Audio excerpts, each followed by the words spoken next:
Hello, in this video I'm going to look at why Diane, who's the mother I've been talking about in recent videos, whose behaviour I consider to be very narcissistic, why she thinks that more and more adult children are becoming estranged from a parent or their parents.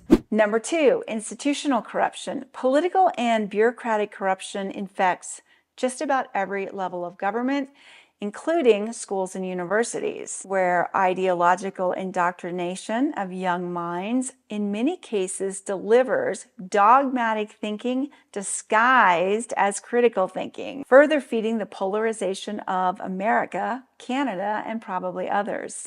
So now she's trying to say that at university people get brainwashed and they suddenly become really unreasonable. You know, if you look at revolutions in different countries, they're very often led by students who want something better, they want something different. They're not prepared to put up with things as they are optimists, you know, they believe in hope, they think that things don't have to be like this, they believe that they can change things, they haven't become jaded yet, you know, so the very people she's picking out and kind of saying that they're narrow-minded are the people who are the least like that and always have been. So it's nothing to do with the millennial generation. It's not like, oh, these people are the ones. It's young people always. They've always been more open-minded than older people. But she's decided that those people with that open mindset who are now at uni, maybe in their early 20s, are dividing America. Number 3, declining work ethic and the rise of the isms. Socialism, communism, Marxism, authoritarianism. All of these give more power to government to coddle, control, and manage citizen lives, which leads to apathy and entitlement. So it's very extreme what she's saying. If you're left wing, you're a communist. And we all know what happens when a country is run by communists. And that is what the younger generation want. They all want that. It's funny because she sounds so much older than her age to have these extreme views. She sounds like a very old lady who's extremely paranoid and afraid of change. And this is in the video that's trying to answer the question of why her daughter doesn't want to be in touch with her anymore. And this is her daughter's generation that she's talking about. So she's kind of saying that her daughter wants to divide America, is a communist, has a them and us mentality, which sounds like she's very narrow-minded, and is narcissistic. She's saying that about her daughter's generation. And she's saying that that is why our children don't want to speak to us anymore. So she kind of is implying all of this of her daughter. So it seems like just another additional part to her ongoing smear campaign of her daughter.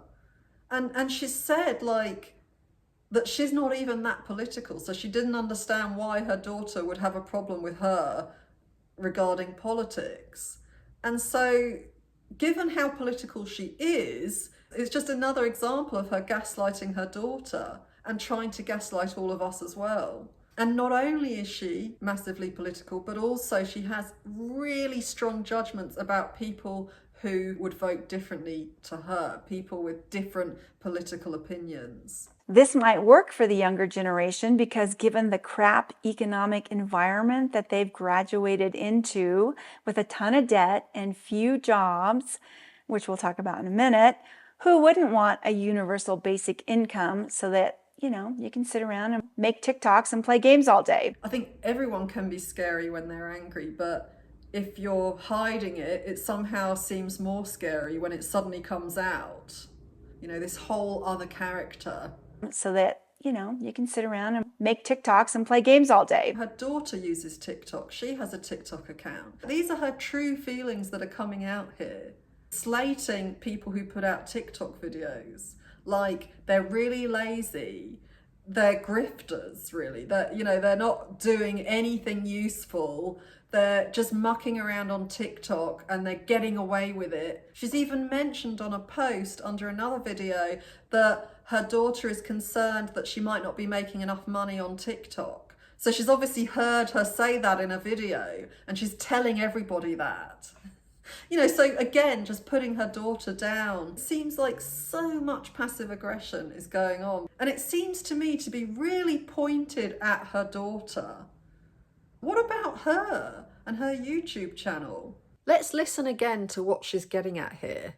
Who wouldn't want a universal basic income so that, you can sit around and make TikToks and play games all day? She's basically saying that if you believe in universal healthcare, if you believe in helping people who have fallen through the net, maybe because they've got mental health problems, maybe they've got physical problems and they don't have much money, maybe they've come from childhood poverty, maybe they didn't get enough education, all of the things that she is fortunate enough not to have experienced herself. If you believe in helping those people, if you want that kind of system, then you must be somebody who's lazy, who lies around in bed all day. She seems to be somebody who it wouldn't actually occur to her to vote for somebody because of other people, for their benefit. And so she's projecting that on to this generation, this younger generation. She's decided that they must be in it for themselves, so why would they vote for a left-wing government? Well, it must be because they don't want to work. Families split by divorce or those laboring as single parents in a difficult economy may face a greater challenge delivering childhood experiences required for society to continue in a cohesive fashion. When they break up and alienate each other, the resulting problems with the kids as they try to cope can bleed into the schools. So she has pinpointed one thing that you can get wrong as a parent that will then affect your child. And notice that that is something she hasn't done. That's divorcing your partner. Somehow that experience would affect a child and how they develop, but other experiences wouldn't. It's just that one thing that these terrible people keep doing, and that's ruining society. So it's very black and white thinking, very all or nothing and very extreme, and also hugely judgmental, as well as just blind. She's completely blind. Which can lead to overburdening teachers with behavioral problems that are now disrupting the classroom. I mean, she's obviously completely unaware of the statistics on this, on people coming from one-parent families and how they're doing emotionally and how they're doing at school. But these behavioral problems only happen if the parents divorce or if the parents are not getting on. It's nothing to do with how you behave towards your child. That is totally irrelevant. I don't know why I even brought it up. And it's interesting as well how she distinguishes between sexual abuse and emotional abuse. Because I've noticed people commenting under her videos, if they talk about something like sexual abuse, she's sympathetic. And she's even said, well, her daughter hasn't been abused. I don't think emotional abuse factors into this. So emotional abuse won't have any impact on your child. Only divorce will. I mean, it really is weird that she is in the generation she claims to be in, because she does seem much older than she is in the way that she thinks. It's like her head is stuck in the 50s. It's amazing. So schools step in to pick up the slack, but they don't have enough money. So they lobby for newly printed federal funds to address the need. So basically, the reason the government is giving money to schools is not because children need a free education. It's not about equality or anything like that. It's because parents are getting divorced. And that is why the economy is affected. It's all these naughty parents who are getting divorced. They're ruining the economy. And in time, we all learn to become more state dependent. The more the government provides, and social media, which we'll also get to in a minute, the less people need real life family support, turning to friends and others instead. So the schools need more money because of the children at the schools whose parents are getting divorced. and then the children grow up and they become reliant on the state because their school was funded. And that's why they've become reliant on the state. Because somehow they knew that their school was being funded too much. And not only that, but they go on social media and they get supported on social media. So they don't need their parents anymore. Because people on social media are too nice to them. The point is, when nuclear families are destroyed and government steps in to pick up the slack, a chain of events begins in society that eventually leads to adult children feeling free to delete family from their lives with zero sense of obligation to the people who raised them, because government and their friends and their found family will take care of them. And so the social contract is broken. They don't need support. They don't need emotional support from their parents. And so therefore, because they don't need that, because they have friends on social media, it means that they, they just get rid of them. And on top of that, because they have become reliant on the state, thanks to all the welfare support their school got, it means that they realize that they don't need their parents anymore because they don't need money from their parents because they're getting it from the state. She can't imagine that people would really want to be in touch with their parents if their parents are nice to them, if their parents take their feelings seriously, if their parents have a bit of humility and are prepared to not always be perfect. She just can't imagine that could ever be the case for any parent and child. A child is such a parasite that even when they become an adult, they will only be in touch if they need something from you. It's really sad that, and it does go along with a narcissistic way of seeing yourself, where you have to have this mask because you don't have any worth otherwise. So you have to constantly try to live up to this thing in order to meet everyone's expectations of what's good enough. And as long as you do, you're great. But you're always at risk of falling off that pedestal in your mind. Because as soon as someone sees something that isn't perfect about you, you become nothing, you become useless, you're not meeting any of these ideals. So what's ironic about narcissism is it is all about this imagined hierarchy